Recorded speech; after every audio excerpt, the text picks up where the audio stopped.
Բարև ձեզ սիրելի հայրենակիցներ, 168.am լրատվական կայքի YouTube-յան ալիքում մենք շարունակում ենք ավանդական թեմատիկ զրույցները ամեն երկուշաբթի երեկոյան։ Այսօր ես ձեզ կներկայացնեմ մանրամասն վերլուծություն Նիկոլ Փաշինյանի նախորդ շաբաթվա վերջին Ալբանիայի մայրաքաղաք Տիրանը կատարած իր աշխատանքային այցելությունից։ Փորձելով վերլուծել այդ աշխատանքային այցելության այդ գագաթաժողովի նպատակները, Դրանում նրա մասնակցության նպատակահարմարությունը, հնարավորությունները, վտանգները, ինչպես նաև իր գլխավորած պատվիրակության անդամների դրսևորած վարքագիծը։ Այն իրոք նախ մեծ հանրային քննարկման առարկա էր դարձել պայմանավորված հատկապես Իլհամ Ալիևի, Ռեջեփ Թայիփ Էրդողանի հետ ունեցած նսեմացուցիչ պահվածքով եւ դրսևորումներով։ Բայց այդ գագաթաժողովը իր մեջ շատ այլ կարևոր ասպեկտներ է պարունակում։ Ուզում եմ դες տեղեկացնել, որ սա կոչվում է եվրոպական համայնքի առաջնորդների ոչ պաշտոնական քաղաքական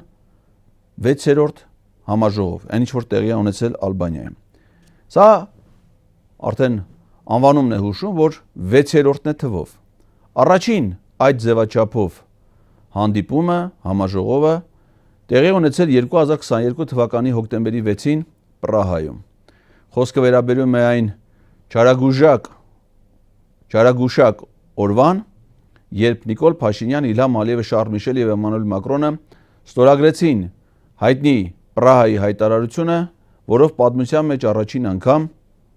Արցախը ճանաչվեց Ադրբեջանի կազմում,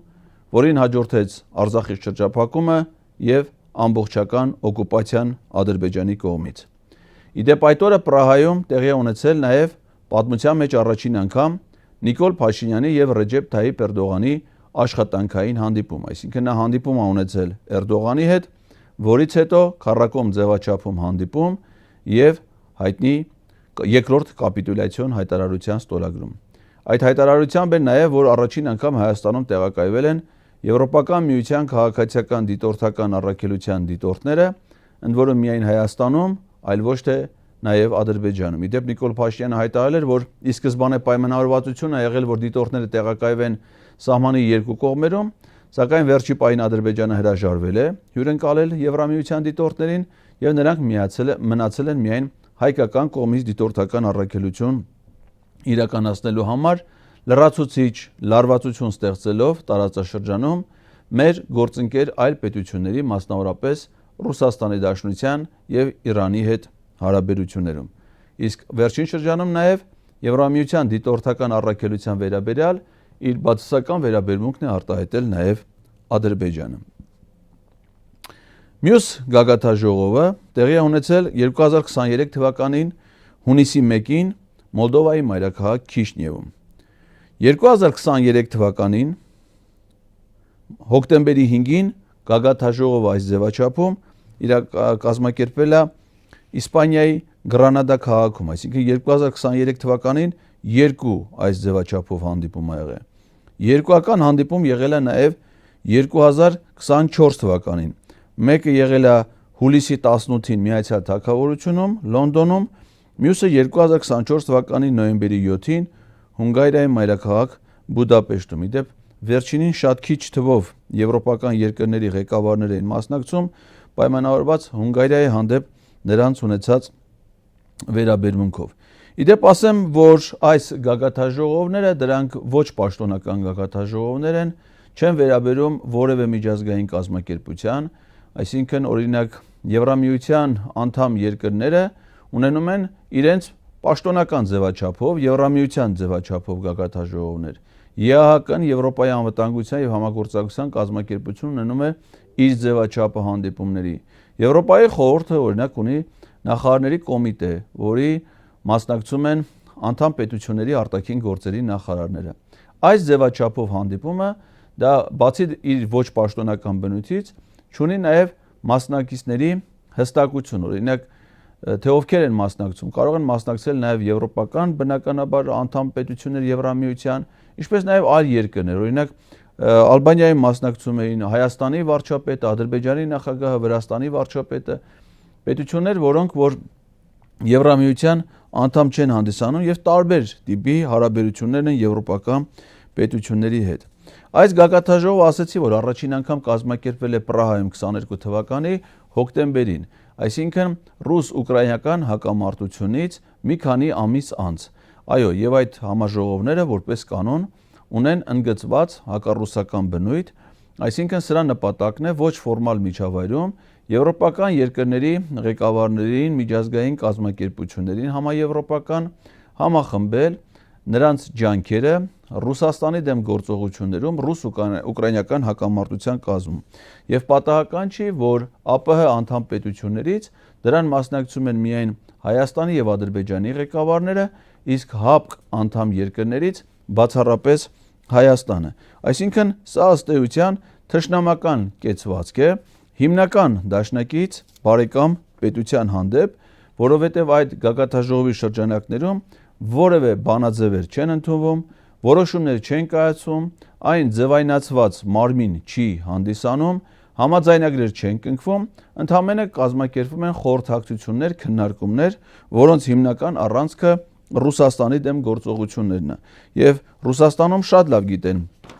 այդ մասին եւ նաեւ ըստ դրա վերաբերմունք է ձևավորում թե Ռուսաստանից Նիկոլ Փաշինյանի հանդեպ նրան այդ գագաթնաժողովների մասնակցելու իմաստով եւ նաեւ եվրոպական երկրների կողմից, որովհետեւ նրանց համար չափազանց տարօրինակ է, թե ինչպես կարող է Ռուսաստանի հետ դաշնակցային հարաբերություններ ունեցող պետության ղեկավարը այս ձևաչափում ունենալ մասնակցություն, այսինքն նրա նկատմամբ երկու կողմերից էլ կա ուրեմն անվստահելիության մթնոլորտ, այսինքն ոչ ոք նրան չի վստահում, ոչ Մոսկվայում, ոչ եվրոպական երկրներում։ Իդեպ ասեմ, որ այս այցելությունից առաջ, Ալբանիա մեկնելուց առաջ մի քանի օր առաջ էր, որ Նիկոլ Փաշինյանը գտնվում էր Մոսկվայում եւ այնտեղ էլ գտնվում էր նույն մերժված կարգավիճակում։ Նա Նիկոլ Փաշինյանը ըստ էության այն բացառիկ ղեկավարներից է եղել պետության, որ ոչ միայն Ռուսաստանի նախագահ Վլադիմիր Պուտինի, այլև Մոսկվայում գտնվող այլ պետությունների ղեկավարների, պատվիրակությունների ղեկավարների հետ ոչ մի երկկողմ ձևաչափով այց չի ունեցել։ Օրինակ, այս այցի ընթացքում Ալբանիայում նա մի շարք երկկողմ հանդիպումներ է ունեցել եվրոպական տարբեր երկրների ղեկավարների հետ, բայց Մոսկվայում նա ոչ մի երկրի ղեկավարի հետ ոչ միջանցներում, ոչ առանձին աշխատանքային ձևաչափով որևէ հանդիպում չի ունեցել։ Այսինքն ընդհանրապես ֆիզիկապես է այնտեղ գտնվել, ընդ որում մերժված, անկյունում մնացած, որևէ մեկի մոտ վստահություն չվայելող կարգավիճակում։ Նույն կերպ նրան վերաբերվում են նաև այս միջավայրում, այսինքն նրա դավաճանությունը, գործընկերներին դավաճանելը, սկզբունքներին դավաճանելը մեր լոկալ ներքին հասարակական միջավայրից արդեն վաղուց դարձել է միջազգային դավաճանության դրսևորումներ։ Ինչ պատվիրակությամբ է Նիկոլ Փաշինյանը գնացել Ալբանիա։ Նիկոլ Փաշինյանի պատվիրակության կազմում ըստ էության երկու առանցքային պաշտոնյաներ գոյություն ունեն ընդգրկված պատվիրակության կազմում, որոնցից մեկի այնտեղ գտնվելը խիստ վիճահարույց է։ Խոսքը վերաբերվում է Ալբանիայում Հայաստանի դեսպան Տիգրան Մկրտչյանին, որը Ալբանիայում Հայաստանի դեսպան է համատեղության կարգով, որովհետև նրա նստավայրը գտնվում է Աթենքում, քանի որ նա հանդիսանում է Հունաստանում Հայաստանի դեսպանը, նստավայրը Աթենք եւ համատեղությամբ նաեւ Ալբանիայում է Հայաստանի դեսպան, այսինքն նա Ալբանիայում եկնել հատուկ այս նպատակով։ Բայց նա ըստ էության այնտեղ անելիք չուներ, որովհետև եվրոպական համայնքի գագաթնաժողովը դա Ալբանիայի հետ կապված չի։ Ալբանիան ուղղակի այն երկիրն է, որ այս պահին հյուրընկալել է այդ համաժողովը եւ Նիկոլ Փաշինյանի երկկողմ աշխատանքային այց գոյություն չուներ, հետեւաբար նաև Ալբանիայում Հայաստանի դեսպան այնտեղ անելիք չուներ։ Եթե դեսպաններից որևէ մեկը նրան պետք է ուղեկցեր, ավելի շուտ դա պետք է ալներ Եվրոպական միությունում Հայաստանի մշտական ներկայացուցիչը, Եվրամիությունում Հայաստանի դեսպանը։ Փաշինյանի պատվիրակության կազմում ըստ էության մյուս հիմնական առանցքային պաշտոնյան, որը քաղաքական իմաստով ֆունկցիոնալ նշանակություն դա արտաքին գործերի նախարար Արադ Միրզոյանն է։ Նրա պատվիրակությունը ընդհանուր առմամբ կազմված է 10 հոգուց, որից այս 3-ին անելուց հետո մնացած 7 հոգին միայն արարողակարգային եւ տեղեկատվական ոլորտի պատասխանատուներն են։ Ասենք օրինակ պետական արարողակարգի ծառայության պետը, արտաքին կապերի վարչության պետը, վարչապետի աշխատակազմի, մամուլի խոսնակը, աշխատակազմի տեղեկատվության հասարակայնության հետ կապերի վարչության պետը, օպերատոր, լուսանկարիչ, այսինքն ինչ է նշանակում, որ այս այցելությունը ոչ թե բովանդակություն ունի, որ իր հետ լինեն պատասխանատու պաշտոնյաներ բովանդակային հարցեր քննարկելու համար, այլ զուտ քարոզչական, իրեն նկարելու, իր գործունեության մասին հաղորդագրություններ պատրաստելու եւ տարածելու։ Իդեպ Նիկոլ Փաշինյանի պատվիրակության կազմում ընդգրկված չեն եղել բացի կառավարության վարչապետի աշխատակազմի օպերատորներից, լուսանկարիչից եւ այլն, ոչ մի այլ պետական կամ մասնավոր լրատվամիջոցների ներկայացուցիչներ չեն եղել այդ այցը օբյեկտիվ լուսաբանելու համար։ Օրինակ, որպես կանոն նախկինում, երբ որ Հայաստանի Հանրապետության նախագահի այցեր էին լինում արտասահմանյան երկրներ, նախագահի պատվիրակության կազմում հենց նախագահական օթանավով նախագահի հետ այցելության էին մասնակցում պետական եւ մասնավոր առաջատար մի շարք լրատվամիջոցների ներկայացուցիչներ, թղթակիցներ, լրագրողներ, օպերատորներ, լուսանկարիչներ, այցը այլ տեսանկյունից նաև լուսաբանելու համար իդեպ հաճախ նաև նախագահ օթանավում բրիֆինգներ են ունենում, կարճատև զրույցներ են ունենում, երբեմն նաև ոչ հրապարակման համար լրագրողների հետ, բայց Նիկոլ Փաշինյանի պարագայում այդպես չկա։ Բարեբախտություն է, որ նրա հետ այս աշխատանքային այցելության ընտանիքի անդամներ չեն ուղեկցել, ինչպես օրինակ Լոնդոնի պարագայում նախորդ անցած տարվա այցելությանը նրա հետ էր նրա կինը Աննա Հակոբյանը, Գրանադայում նրա հետ էր Մարիամ Փաշինյանը։ Իդեպ Գրանադայի այդ գագաթաժողովում էլ ընդունվեց մեկ այլ հայտարարություն, որի տակ չկար Իլհամ Ալիևի ստորագրությունը եւ այնտեղ նույնպես շատ վիճահարույց դրույթներ էին պարունակվում Հայաստանի եւ Ադրբեջանի հետ հարաբերությունների վերաբերյալ։ Ուրեմն երկկողմ հանդիպումներ, ինչ հանդիպումներ է ունեցել Նիկոլ Փաշինյանը Ալբանիայում։ Այդ հանդիպումները կարելի է բաժանել երկու խմբի։ Իհարկե սրանք գտնվում են այնպիսի ծանր մեկուսացված վիճակում, որ նույնիսկ միջանցքում պատահական զրույցներ, այսինքն օրինակ ընդմիջման ժամին, երբ որ բազմաթիվ երկրների ղեկավարներ գտնվում են ընդմիջման սրահում, սուրճ են խմում կամ տենց ոտքի վրա քայլելուց իրար տեսնում են, բարևում են եւ այլն, այդ կարգի բոլոր շփումները վարչապետի աշխատակազմը մամուլի եւ հասարակայնության հետ կապերի բաժինը դեմս նաեւ իր մամուլի խոսնակի Նազելի Բաղդասարյանի, որը հաճախ նաեւ ինքն է անձամբ լուսանկարներ նկարում կամ տեսանյութեր նկարում տարածում, դրանք ներկայացնում են որպես աշխատանքային հանդիպումներ, բայց դիվանագիտական հարաբերություններում այդ կարգի շփումները ոչ մի պարագայում չի կարելի որպես հանդիպում համարել, որովհետև հնարավոր չէ այդքան կարճ ժամանակահատվածում առանց նախապատրաստվելու ոտքի վրա ընդամենը քննարկել լուրջ ֆունդամենտալ հարցեր, ձեռք բերվել պայմանավորվածություններ։ Երկրների ղեկավարները այդ ժամանակ հազիվ հասցնեն բարևել միմյանց, իրար ողջությունից հարցնել, մի քանի բառ փոխանակել կամ մի քանի հարցի վերաբերյալ մակերեսային կերպով տեսակետներ ներկայացնել եւ դա ոչ մի պարագայում չի կարող դիտվել որպես աշխատանքային կամ պաշտոնական հանդիպում։ Հանդիպումները դրանք այն է, երբ որ նախապես են կազմակերպվում, օրակարգ է լինում, պատվիրակության անդամները նախապես նախապատրաստում են այդ այցելությունները, փաստաթղթեր, տեղեկանքներ են պատրաստում պետությունների ղեկավարներին այդ հանդիպումների մասնակցելու համար։ Նիկոլ Փաշինյանի պարագայում այդպիսի հանդիպումներ գրեթե չեն լինում եւ դա է վկայում նաեւ մամուլի հաղորդագրությունը, օրինակ գնալուց առաջ գրված է, որ նախատեսում են մի շարք երկկողմ հանդիպումներ, առանց նշելու, թե ում հետ են նախատեսում հանդիպումներ, այսինքն եթե դա նշված չի, նշանակում է, որ իրենք ընդհանրապես ուղղակի նախնական որևէ պայմանավորվածություն չունեն եւ ամեն ինչ որոշում է տեղում ոտքի վրա։ Օրինակ Նիկոլ Փաշինյանը մի քիչ ասենք գոնե պայմանավորված ձևաչափով հանդիպումներ ա ունեցել Ալբանիայի վարչապետի հետ։ Ալբանիայի վարչապետը այդ ձևաչափով հանդիպումներ ա ունենում բոլոր հյուրերի հետ, որպես հյուրընկալ երկրի ղեկավար, նա կարգային քաղաքավարական հանդիպում ա ունենում բոլոր պատվիրակությունների հետ, որովհետև հայ-ալբանական հարաբերություններ որպես այդպեսին կարելի ասել գոյություն չունեն։ Իհարկե սա առիթ եղավ, հիշեցինք, որ Նիկոլ Փաշինյանի երկրի հակառակ կողմը վերնագրով իր գիրքը Կրթության, գիտության, մշակույթի եւ սպորտի նախարարության հատուկ դրամաշնորհով, դրամաշնորհներ կոչվում էր աջակցություն երիտասարդ գրողներին, թարգմանվել է ալբաներեն եւ հրատարակվել էր ալբաներեն լեզվով։ Ուրիշ որևէ առնչություն ես ճիշտ ասած դժվար եմ պատկերացնում Հայաստանի եւ Ալբանիայի հարաբերությունները։ Ուրեմն Նիկոլ Փաշինյանը հանդիպումներ է ունեցել առանձին նաև աշխատանքային ձևաչափով Եվրոպայի խորհրդի նախագահ Անտոնիո Կոշտայի եւ Եվրոպական հանձնաժողովի նախագահ Ուրսուլա ֆոն դեր Լայենի հետ։ Հարկ է նկատել, որ այս հանդիպումը, որը նաև պատվիրակությունների կազմով է տեղի ունեցել, այստեղ ոչ մի խոսք անգամ պաշտոնական հաղորդագրությունների մեջ չկա Հայաստանի Եվրամիության անդամակցության մտադրությունների մասին։ Ինչի եմ սա շեշտում, որովհետև միայն իշխող քաղաքացիական պայմանագիր կուսակցության որոշմամբ, խմբակցության որոշմամբ ընդունվեց Եվրաքվե քաղաքացիական նախաձեռնությամբ օրենքի կոչվածի նախագիծը, դա իհարկե օրենք համարել մի քիչ շռայլություն է դրա համար, ընդամենը մեկ նախադասությունից կազմված մի դեկլարացիա, որով հայտարարվում է, որ այսպիսով սկիզբ է դրվում Հայաստանի անդամակցությանը Եվրոպական միությանը։ Եվ եթե դա Հայաստանում ընդունվել է օրենքի ուժով, իսկ ֆորմալ իմաստով դա օրենքի տեսք ունի, ապա բնականաբար դա պետքա չափազանց կարևոր օրակարգային հարց լիներ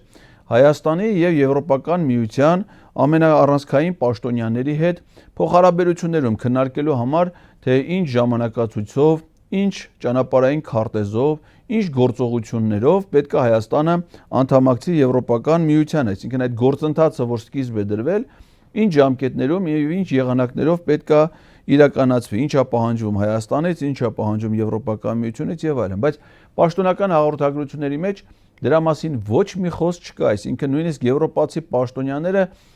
նույնիսկ չեն ողջունում, չեն ասում, որ իրենք ողջունում են Հայաստանի կողմից նման օրենքի ընդունումը կամ նման մտադրությունների ընդունումը, ինչը վկայում է այդ գործընթացի չափազանց անլուրջ եւ դատարկ բովանդակություն ունենալու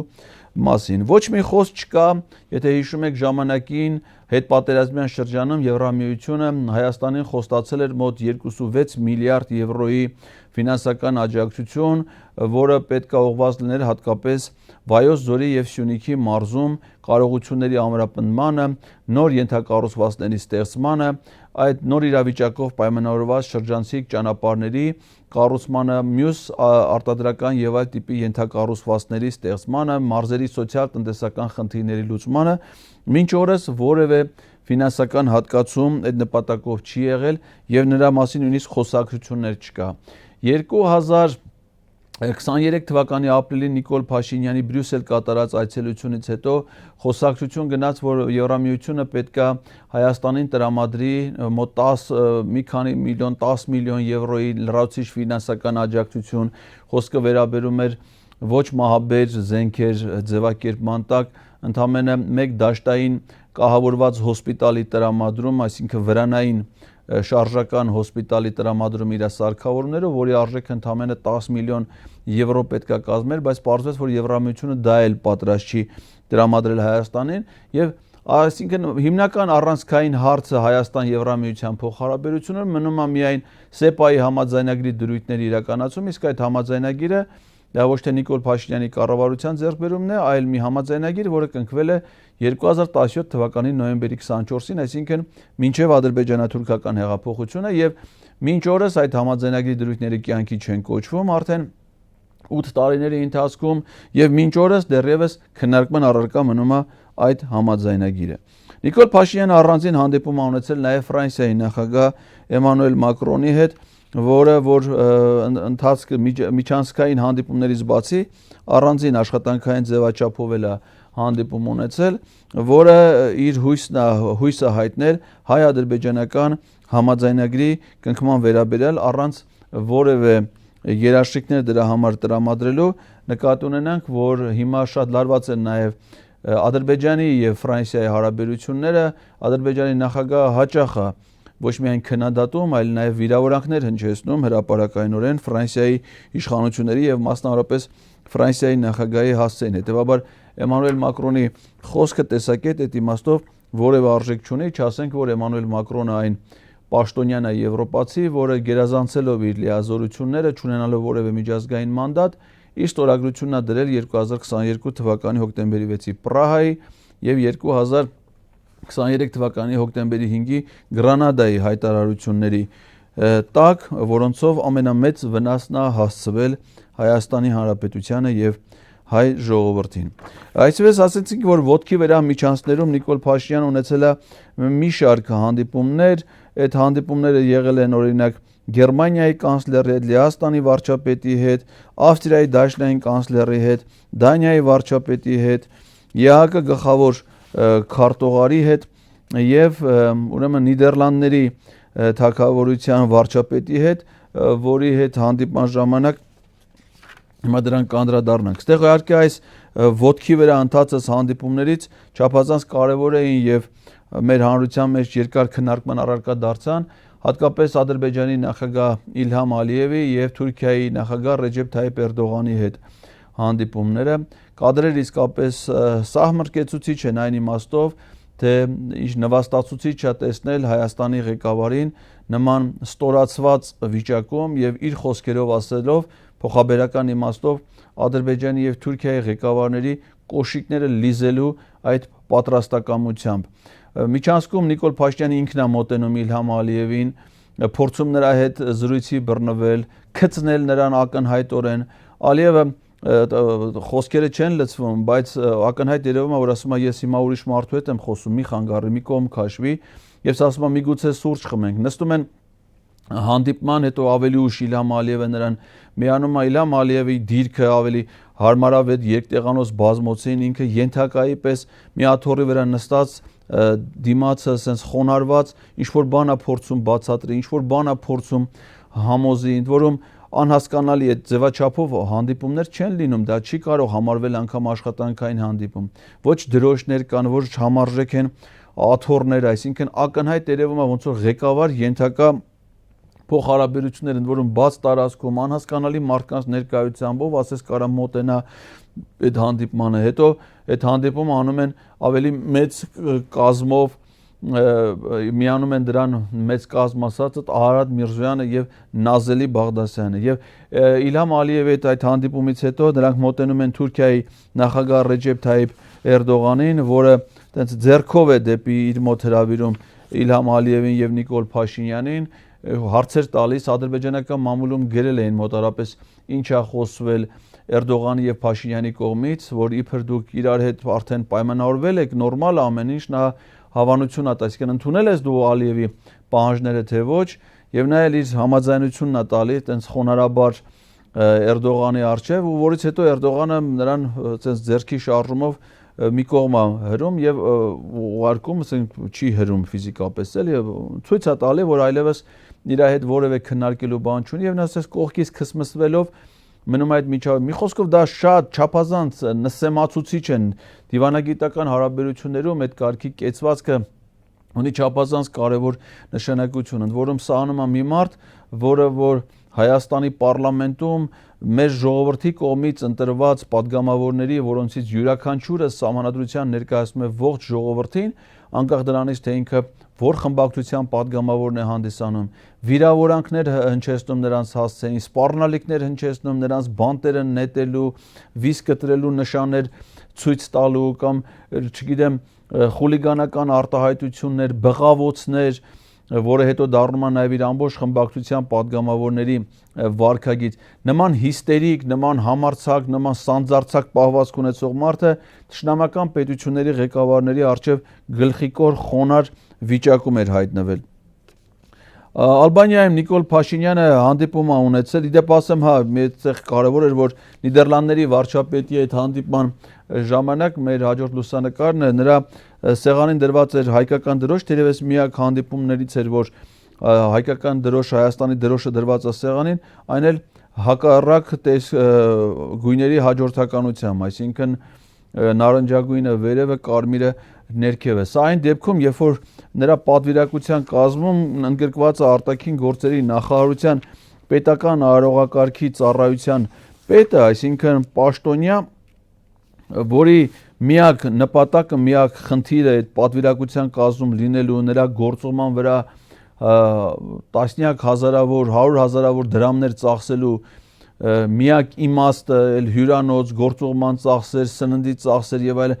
միակ նպատակը այդ մարդուն դեղ գտնվել են այդ ծառայողի, որ ապահովի արարողակարգի պատշաճ իրականացումը եւ իր ընդեղ գտնվելու ընթացքում, ասենք սեղանին դրված է պաշտոնական հանդիպմանը Հայաստանի դրոշը հակառակ տեսքով նման ձախողումները ունեցող որևէ պաշտոնյա 1 օրից ավել աշխատելու իրավունք չունի։ Նիկոլ Փաշինյանը այնտեղ երկկողմ այս միջանցքային անիմաստ ըստ էության անբովանդակ հանդիպումներից բացի ունեցել է նաև մասնակցություն ունեցել ապահովելով Եվրոպայի անվտանգությունը եւ ավարտելով ժողովրդավարական դիմադրությունը թեմայով քննարկմանը, որտեղ ոչ մի հիմնական կարգավիճակ չի ունեցել, այսինքն ինքը այնտեղ բանախոսի կարգավիճակով չի եղել, ընդամենը ներկայ է գտնվել այլոց քննարկումներին։ Ալբանիացի ընթացքում Նիկոլ Փաշինյան ուրեմն 2 հարցազրույց է տվել, մեկը Ադրբեջանի հանրային հեռուստաընկերությանը ճեպազրույց է տվել ադրբեջանցի լրագրողին, պատասխանելով նրա հարցին եւ ներկայացնելով այն պրոադրբեջանական թեզերն ու մոտեցումները, որը մինչ այդ նա ներկայացնում էր Հայաստանի խորհրդանում, այստեղ մամուլի ասուլիսների ժամանակ տարբեր ելույթներում, մասնավորապես որ